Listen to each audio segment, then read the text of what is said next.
Bismillahirrahmanirrahim. Assalamu alaikum dear students of class 9th. It's a chemistry class and we are reading chapter number 2 which is chemical combinations. और इसमें जो laws of chemical combinations हैं वो हम पढ़ चुके हैं और आज हम पढ़ रहे हैं इंशाल्लाह एटॉमिक मास। एटॉमिक मास जो है वो ऑब्वियसली आपको पता है कि एटम जो है बहुत टाइनी पार्टिकल्स होते हैं, इतने छोटे होते हैं कि आप उनको अपनी आँख से देख भी नहीं सकते, बल्कि सिंपल जो लाइट माइक्रोस्कोप है उससे भी वो विजिबल नहीं होते। तो ऑब्वियसली फिर उनका जो मास है वो भी बहुत बहुत बहुत कम होता है, सो नेग्लिजिबल। यानी अगर हम देखें कि हाइड्रोजन के एक एटम का मास होता है 1.6 एक्सपोनेंट -24 means 1/6 upon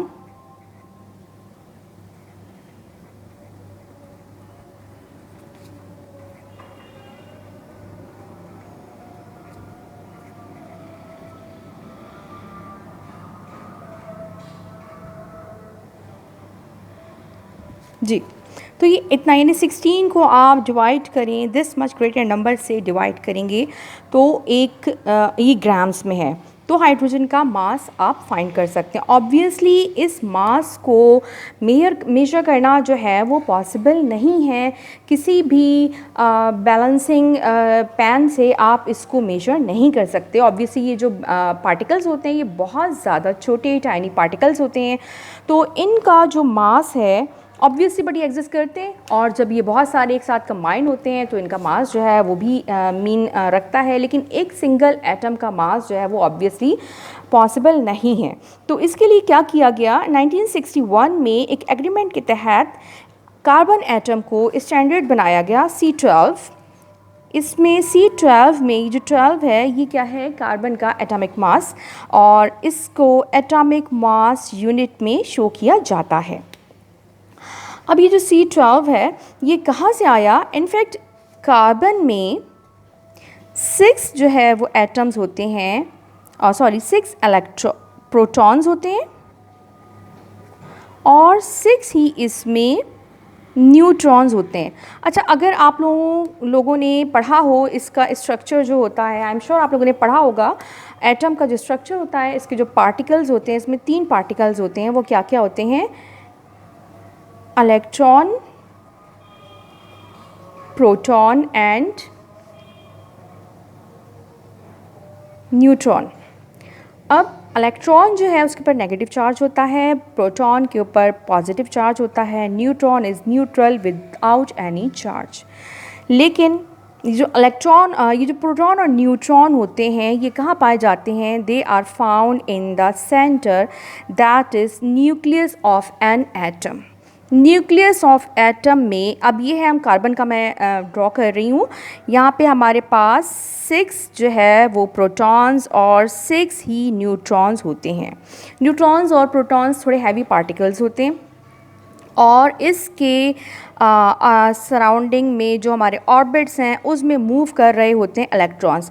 अच्छा, वैसे तो ये पूरा ही बहुत छोटा होता है, लेकिन इसमें भी जो इलेक्ट्रॉन्स होते हैं जिनके ऊपर मैंने आपको बताया कि नेगेटिव जिसके ऊपर चार्ज होता है, वो जो पार्टिकल्स होते हैं वो इतने ज़्यादा टाइनी होते हैं कि उनका मास इसमें हम काउंट नहीं करते। सिंपली जो number of neutron and number of proton है उसको कलेक्टिवली हम एटॉमिक मास कहते हैं। Number of neutron plus number of proton is called atomic mass. किसी भी एलिमेंट के अंदर जो उसके न्यूट्रॉन्स और प्रोटॉन्स की कलेक्टिव जो तादाद होती है उसको हम उसका एटॉमिक मास कहते हैं, और इसको एटॉमिक मास यूनिट AMU से शो किया जाता है। मींस कार्बन C12 का मतलब क्या है कि कार्बन का atomic mass 12 atomic mass unit है। लेकिन ये जो एग्रीमेंट है इसके तहत इन्होंने कार्बन का इसलिए मैं जिक्र कर रही हूँ बिकॉज कार्बन को एक स्टैंडर्ड बनाया गया है। थोड़ा सा यहाँ पे हम रीड कर लेते हैं। In 1961 by an international agreement an atom of C12 that has 6 protons and 6 neutrons has a mass of exactly 12 atomic mass units AMU is taken as a standard. So one atomic mass unit is defined as a mass exactly equal to 1/12 the mass of C12. अब एक 1 AMU किसके बराबर होता है? 1/12 of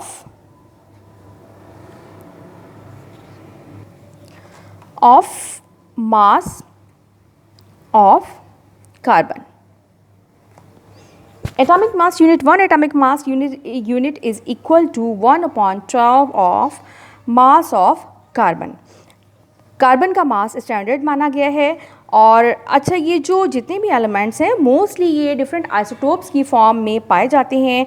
अब अगर हम carbon की बात करें तो कार्बन जो नेचुरली अकरिंग कार्बन है वो 98.889% प्योर कार्बन यानी कि C12 फॉर्म में पाई जाती है, लेकिन इसका 1.111% जो है वो C13 भी होता है। अब जब ये हम C13 की बात कर रहे हैं तो C13 में डिफरेंस क्या आ जाता है? प्रोटॉन का नंबर देखें कभी चेंज नहीं होता। प्रोटॉन का नंबर जो भी है एक एलिमेंट में हमेशा फिक्स रहता है। अगर हमने पढ़ा कि प्रोटॉन इसमें 6 हैं तो वो 6 ही होंगे। जो इसमें चेंज आ रहा है वो है नंबर ऑफ़ न्यूट्रॉन।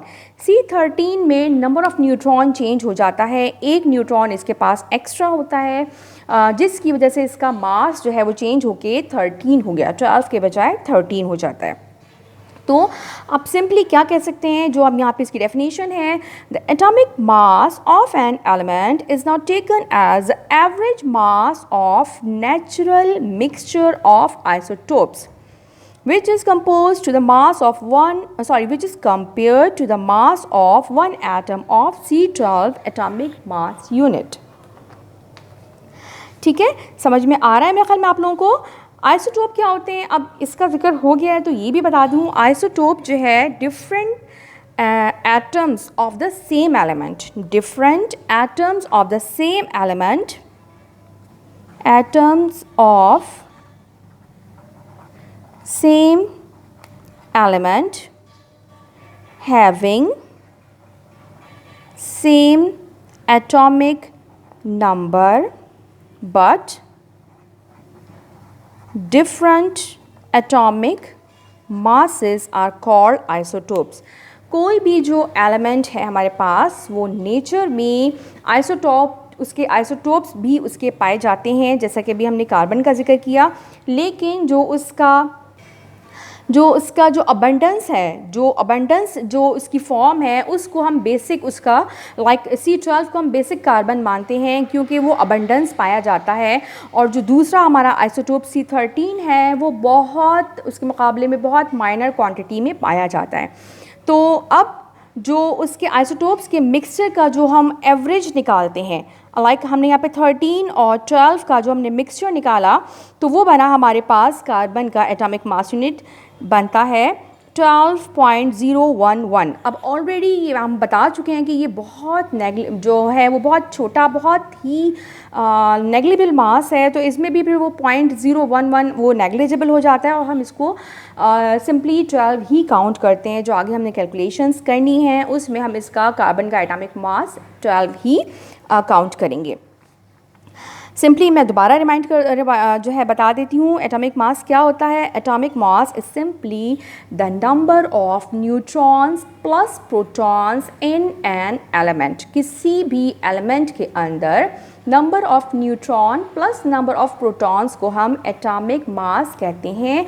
और इसमें जो इलेक्ट्रॉन्स होते हैं, जो मूविंग पार्टिकल्स होते हैं, जो इसकी सराउंडिंग में डिफरेंट शेल्स में तेज़ी से मूव कर रहे होते हैं, जिनके ऊपर नेगेटिव चार्ज होता है, ये जो है मतलब ये और भी माइन्यूट होते हैं, इनका जो यानी मास है वो इसमें काउंट नहीं किया जाता। इसका आप यूँ समझेंगे इसका कोई मास नहीं होता, इसको हम काउंट नहीं करते जब हम एटॉमिक मास की बात करते हैं, तो number of neutron plus number of proton की ही बात करते हैं। इसके बाद हम आ जाते हैं एम्पेरिकल फार्मूला या सिंपलेस्ट फार्मूला।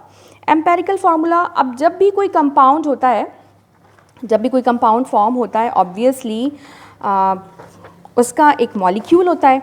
तो सिंपली जो मॉलिक्यूलर फार्मूला होता है हमारा, लाइक अगर हम बात करें H2O वाटर का फार्मूला, CH4 मीथेन का फार्मूला, C6H6 बेंजीन एक कंपाउंड होता है, ये उसका फार्मूला है,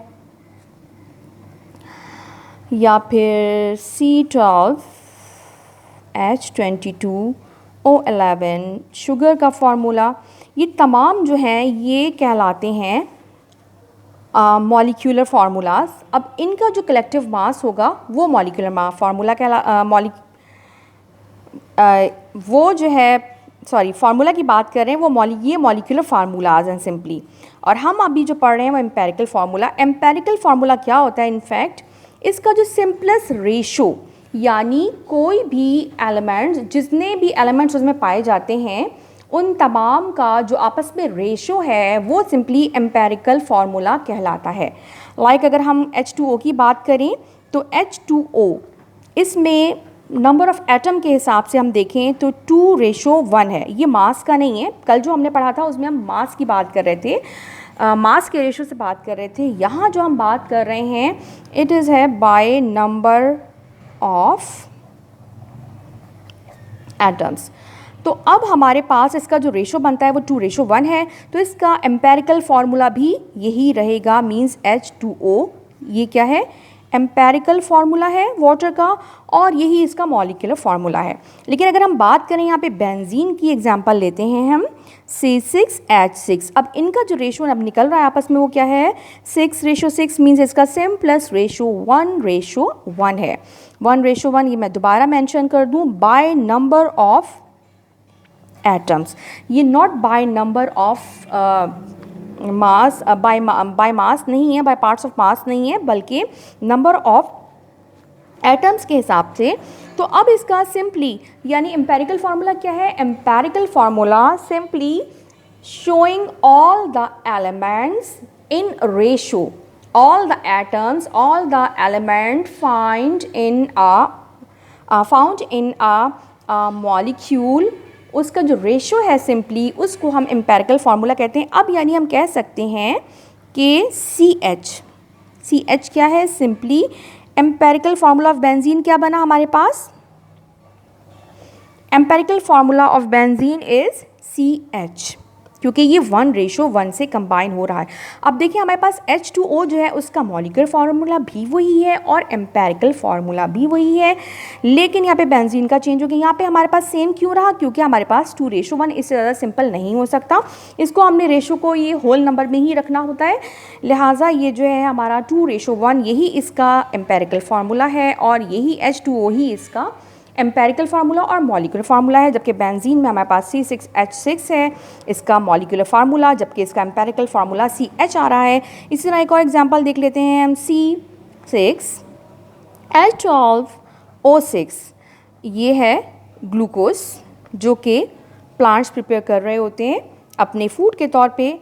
अगर हम इसका निकालें रेशो, ये बाय, दोबारा बता दूं, बाय नंबर ऑफ एटम्स है, ये C के 6 हो गए, हाइड्रोजन 12, O अगेन 6। तो अब हम इसका सिंपल जो रेशो निकालते हैं तो ये बनता है 1:2:1। तो हम क्या कह सकते हैं कि एम्पेरिकल फार्मूला ऑफ ग्लूकोज, अब हम इसका जो ये यहाँ पे रेशो में हमारे पास जो नंबर आ रहे हैं वो हमने लिखने होते हैं, यानी हम इसको क्या लिखेंगे? CH2O, ये है हमारा empirical formula of glucose. Empirical formula क्या है?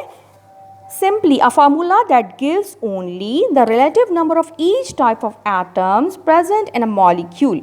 In other words, empirical formula does not necessarily give the actual number of atoms in a molecule. वही सब कुछ जो मैं आपको बता चुकी हूँ। एम्पेरिकल फार्मूला क्या है? simply number of elements, all the elements shown in a relative ratio. जो रेशो को शो कर रहा होता है फार्मूला, जिसमें सिंपली वो ये नहीं बता रहा होता कि कितने कितने एलिमेंट्स कितने कितने एटम्स इसमें पाए जाते हैं, वो सिंपली ये बता रहा होता है कि कितने कितने कौन कौन से एलिमेंट्स इसमें और किस रेशो में पाए जाते हैं। अब हम इसका वर्क देख लेते हैं। क्वेश्चन है define the following with one example of each. सबसे पहले मेरे पास है एटॉमिक मास, जो मैंने आपको बताया। Atomic mass of an element is the average mass of natural mixture of isotopes, which is compared to the mass of C12 atomic mass unit, or the number of neutron and number of proton in an atom collectively makes its atomic mass. Example C12. Carbon has 6 protons and 6 neutron in its nucleus. 6 plus 6 is equal to 12. Atomic mass of carbon is 12 atomic mass unit. Empirical formula. A formula that gives only the relative number of each type of atoms present in a molecule. It does not necessarily give the actual number of all atoms. Example, benzene C6H6, ये इसका formula है. Molecular formula is its molecular formula 6:6 or 1:1 by number of atoms. Therefore, the empirical formula of benzene can be written as CH. In carbon dioxide, 2 atoms of O combine with 1 atom of C. Hence, the ratio is 1:2 by number of atoms. The empirical formula of carbon dioxide is CO2, which is same as its molecular formula. Hope आपको समझ में आ गया होगा। इंशाल्लाह next हम इसका molecular formula और आगे हम इसका फर्दर टॉपिक इंशाल्लाह कल के लेक्चर में करेंगे। टेक केयर, अल्लाह हाफ़िज़।